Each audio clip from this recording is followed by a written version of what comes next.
नमस्कार। The deep dive में आपका स्वागत है। आज हमारे पास जो स्रोत है वो हमें भविष्य में ले जाते हैं, एक ऐसी कहानी की तरफ जो हजारों सालों से सुनाई जा रही है। हम बात कर रहे हैं भगवान विष्णु के 10वें और अंतिम अवतार कल्कि की। हम्म। हमारे सामने जो मटेरियल है वो सिर्फ एक भविष्यवाणी नहीं है, ये तो एक पूरा कह सकते हैं खाका है कि ये अवतार क्यों आएगा, कैसे आएगा और उसके आने के बाद दुनिया कैसी होगी। बिल्कुल। तो आज हमारा मिशन है इस कहानी की गहराइयों में उतरना और इसके छिपे हुए संदेशों को समझना। बिल्कुल। और ये कहानी इसलिए फैसिनेट करती है क्योंकि ये उम्मीद और एक तरह की चेतावनी दोनों का काम करती है। अच्छा। हाँ, ये बताती है कि जब चीजें हद से ज्यादा बिगड़ जाती हैं तो ब्रह्मांडीय व्यवस्था खुद को रीसेट करती है। तो ये सिर्फ एक धार्मिक कथा नहीं है, ये समय, धर्म और इंसानियत के पतन और उत्थान का एक एक पूरा चक्र है। चलिए फिर इसी पॉइंट से शुरू करते हैं कि आखिर हालात इतने कैसे बिगड़ जाएंगे कि एक अवतार की जरूरत पड़ेगी। हमारे स्रोत कलयुग का जो वर्णन करते हैं वो काफी गंभीर हैं। बहुत गंभीर है। ये सिर्फ भ्रष्टाचार या अपराध की बात नहीं है, ये समाज के पूरे नैतिक ताने बाने के टूटने की बात है। सही कहा आपने। स्रोत बताते हैं कि कलयुग के अंत में राजा और शासक जो है वो रक्षा करने के बजाय जनता को लूटने वाले बन जाएंगे। सच और झूठ का फर्क मिट जाएगा। जो जोर जोर से चिल्लाएगा उसी की बात सच मानी जाएगी। अच्छा। परिवार के रिश्ते वो सिर्फ नाम के रह जाएंगे और धर्म का इस्तेमाल सिर्फ दिखावे और व्यापार के लिए होगा। उसकी असल आत्मा खो जाएगी। ये पढ़कर तो एक पल के लिए थोड़ी मायूसी होती है। ये सोचना कि मानवता उस स्तर तक गिर सकती है, ये काफी गंभीर बात है। मतलब ये एक तरह के टोटल मॉरल कोलैप्स जैसी स्थिति लगती है, जहां समाज की नींद ही हिल गई हो। एग्जैक्टली। और स्रोत कहते हैं कि यही वो ट्रिगर पॉइंट है। बिल्कुल। हिंदू ब्रह्मांड विज्ञान में समय को एक सीधी रेखा में नहीं देखा जाता है ना, उसे एक चक्र में देखा जाता है। सतयुग, त्रेता, द्वापर और फिर कलयुग। कलयुग इस चक्र का सबसे निचला बिंदु है, जहां अज्ञानता और अधर्म अपने चरम पर होते हैं। तो जब पतन अपनी आखिरी हद तक पहुंच जाता है तो वहां से सिर्फ एक ही रास्ता बचता है, और वो है एक नई शुरुआत का। मतलब अंधेरे के बाद सुबह। हाँ, इसी चरम संकट के गर्भ से ही समाधान का जन्म होता है। कल्कि का अवतार वही, कह सकते हैं, कॉस्मिक रीसेट बटन है। तो जब सब कुछ बिखर चुका होगा तब उम्मीद की एक किरण दिखाई देगी। हमारे स्रोत कल्कि के जन्म और उनकी पहचान के बारे में बहुत साफ साफ जानकारी देते हैं। उनका जन्म शंभल नाम के गांव में होगा। उनके पिता का नाम होगा विष्णुयश और माता का नाम सुमति। और ये सिर्फ नाम नहीं है। ये एक तरह का ब्लूप्रिंट है। स्रोत ये बता रहा है कि दुनिया को बदलने के लिए सिर्फ दैवी शक्ति यानी विष्णु ही काफी नहीं है, बल्कि उसके साथ नेक इरादे और अच्छी बुद्धि यानी सुमति भी चाहिए। अच्छा। और उस नेक इरादे को पूरा करने की कीर्ति या संकल्प यानी विष्णु यश भी चाहिए।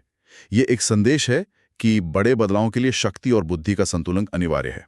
ये बात मुझे हमेशा सोचने पर मजबूर करती है कि इतने बड़े ब्रह्मांडीय बदलाव की शुरुआत एक छोटे से अनजान से गांव शंभल से ही क्यों दिखाई गई है। क्या इसके पीछे कोई गहरा संदेश है कि बड़े बदलाव की उम्मीद हमेशा भव्य जगहों से नहीं करनी चाहिए? ये बहुत दिलचस्प सवाल है। देखिए, कुछ लोग शंभल को उत्तर भारत का एक वास्तविक गांव मानते हैं, जबकि कई विद्वान इसे एक प्रतीकात्मक स्थान मानते हैं। प्रतीकात्मक कैसे? शंभल का एक अर्थ होता है शांति का स्रोत। ओह। तो ये कहानी शायद ये कह रही है कि दुनिया को बदलने वाली क्रांति किसी बड़े शहर या सत्ता के केंद्र से नहीं, बल्कि शांति और सात्विकता के एक गुमनाम से कोने से शुरू होगी। ये इस विचार को भी बल देता है कि समाधान हमारे बीच से ही आएगा, बस उसे दिव्य प्रेरणा मिली होगी। ठीक है, तो उनका जन्म और परिवार का प्रतीकात्मक महत्व तो समझ आता है, लेकिन एक अवतार की असली पहचान तो उसके काम से, उसकी शक्तियों से होती है। इस बारे में हमारा स्रोत क्या बताता है? वे इस चरम अधर्म का सामना कैसे करेंगे, उनके पास क्या होगा?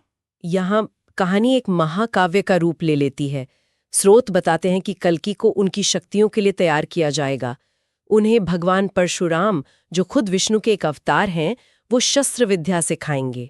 और सबसे महत्वपूर्ण, उन्हें भगवान शिव से दिव्य अस्त्र शस्त्र मिलेंगे। एक मिनट, ये बहुत इंटरेस्टिंग है। विष्णु के अवतार को शिव से शक्तियां मिल रही हैं। आमतौर पर तो वैष्णव और शैव परंपराओं को अलग अलग देखा जाता है। और यही इस कहानी की खूबसूरती है।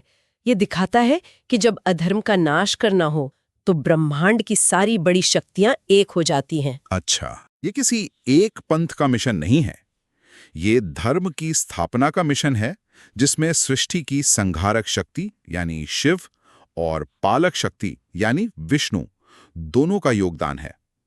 ये दिखाता है कि विनाश और सृजन एक ही सिक्के के दो पहलू हैं। और उनके साथ होगा उनका प्रसिद्ध सफेद घोड़ा देवदत्त, हाथ में चमकती तलवार और सफेद घोड़े पर सवार एक नायक। ये छवि तो दुनिया भर की कहानियों में मुक्तिदाता के प्रतीक के तौर पर इस्तेमाल हुई है। बिल्कुल। देवदत्त का अर्थ है देवताओं द्वारा दिया गया। वो सिर्फ एक घोड़ा नहीं है, वो पवित्रता, शक्ति और धर्म की अजेय गति का प्रतीक है। वो घोड़ा जो अंधकार को चीरकर प्रकाश की ओर ले जाता है। ये सारी चीजें, शिव के अस्त्र, परशुराम की शिक्षा, देवदत्त घोड़ा, ये सब बताती हैं कि कल्कि का मिशन सिर्फ एक शारीरिक युद्ध नहीं है, ये एक आध्यात्मिक और ब्रह्मांडीय युद्ध है। जब मैं विनाश और संहार के बारे में सुनती हूँ तो मन में एक नकारात्मक छवि बनती है। लेकिन यहाँ 4 लक्ष्यों की बात हुई है। स्रोत बताते हैं कि उनका मिशन है पाप का अंत करना, सत्य की स्थापना करना, धर्म को फिर से जीवित करना और लोगों में भक्ति और प्रेम फैलाना। इनमें से 3 काम तो पूरी तरह से रचनात्मक है। तो क्या हम ये कह सकते हैं कि उनका विनाश वाला पहलू असल में एक नई शुरुआत के लिए की जाने वाली सफाई मात्र है? आपने बिल्कुल सही नब्ज पकड़ी है। उनका काम एक माली जैसा है। माली जैसा? हाँ, अगर बगीचे में सुंदर फूल उगाने हैं तो पहले जहरीली खरपतवार को जड़ से उखाड़ना पड़ता है ना। वो संहार सिर्फ इसलिए जरूरी है ताकि सृजन के लिए जमीन तैयार हो सके।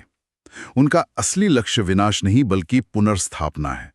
उस धर्म की पुनर्स्थापना जो इंसानों को आपस में और प्रकृति से जोड़ता है। मतलब उनका उद्देश्य केवल व्यवस्था को तोड़ना नहीं बल्कि एक नई और बेहतर व्यवस्था का निर्माण करना है। सही। सिर्फ बुरे लोगों को हटाना नहीं बल्कि अच्छाई के लिए एक माहौल बनाना है। माली की उपमा सटीक है और मैं इसमें एक चीज और जोड़ना चाहूंगा।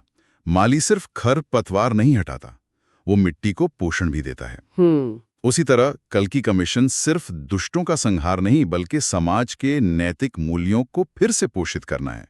सत्य, करुणा, प्रेम, ताकि नई फसल यानी सतयुग उस उपजाऊ जमीन पर खेल सके। और इस महान काम के बाद क्या होता है? जब ये कॉस्मिक क्लीनअप पूरा हो जाएगा तो दुनिया कैसी दिखेगी? स्रोत के अनुसार कलयुग खत्म हो जाएगा और एक नए स्वर्ण युग सतयुग की शुरुआत होगी।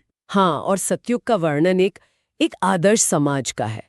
एक ऐसा समय जहां कोई झूठ नहीं बोलता, कोई किसी से ईर्ष्या नहीं करता, मन में पाप का विचार तक नहीं आता।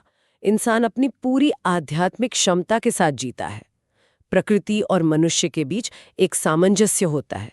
ये एक तरह का यूटोपियन विजन है। ये विचार बहुत आशावादी है कि चीजें कितनी भी खराब क्यों ना हो जाएं, अंत में एक नई शुरुआत होती है। ये साइक्लिकल व्यू ऑफ टाइम यानी समय का चक्रीय दृष्टिकोण मुझे हमेशा से फैसिनेट करता रहा है। ये कई दूसरी सभ्यताओं के एंड ऑफ द वर्ल्ड या जजमेंट डे वाले कॉन्सेप्ट से काफी अलग है, जहां सब कुछ एक बार में हमेशा के लिए खत्म हो जाता है। ये एक बहुत महत्वपूर्ण अंतर है। हिंदू दर्शन में कुछ भी स्थायी रूप से खत्म नहीं होता, सिर्फ उसका रूप बदलता है। रूप बदलता है। हाँ, रात के बाद दिन आता है, पतझड़ के बाद बहार आती है, और ठीक उसी तरह कलयुग के बाद सतयुग का आना तय है।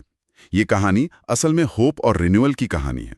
ये हमें बताती है कि अंधेरा कितना भी घना क्यों ना हो, वो सुबह को आने से नहीं रोक सकता। ये सिर्फ एक युग का अंत नहीं है बल्कि एक बेहतर चक्र की शानदार शुरुआत है। तो अगर हम इस पूरी चर्चा को समेटें तो कल्कि अवतार की कहानी का सार यही है कि जब जब अधर्म और अन्याय अपनी सीमा लांघ जाते हैं तो ब्रह्मांड खुद को संतुलित करने के लिए हस्तक्षेप करता है। यह भगवद गीता के उस प्रसिद्ध वादे की ही एक तरह से पुष्टि है, यदा यदा ही धर्मस्य। बिल्कुल, कहानी का एक स्तर तो यही है। यह हमें सत्य और धर्म के रास्ते पर चलने के लिए प्रेरित करती है। ये भरोसा दिलाती है कि अंत में जीत अच्छाई की ही होगी। लेकिन यहाँ एक और गहरा सवाल उठता है जिस पर हमारे स्रोतों को पढ़कर सोचना चाहिए। वो क्या? सवाल यह है कि इस कहानी की असली शक्ति किसमें है? किसी बाहरी उद्धारकर्ता का इंतजार करने में, या उस संदेश में जो यह हमें आज इसी पल के लिए देती है? अब वो एक विचार है, एक प्रतीक है, आप कह रही हैं कि शायद हमें किसी के आने का इंतजार करने की जरूरत नहीं है। मैं एक संभावना रख रहा हूं। क्या ऐसा हो सकता है कि कल्कि हर उस इंसान के भीतर की शक्ति का प्रतीक हो जो अन्याय के खिलाफ खड़ा होता है? अच्छा। जब हम अपने अंदर और अपने आसपास के अधर्म, झूठ और अन्याय को खत्म करने का फैसला करते हैं, तो क्या हम उस कल्कि चेतना का एक छोटा सा हिस्सा नहीं बन जाते? हो सकता है कि सतयुग की शुरुआत किसी एक दिव्य व्यक्ति के आने से ना हो, बल्कि तब हो जब करोड़ों लोग अपने भीतर के कल्कि को जगाने का फैसला कर लें। ये कहानी एक इंतजार की कहानी है या एक आह्वान की। ये एक ऐसा प्रश्न है जिस पर हम सभी को सोचना चाहिए।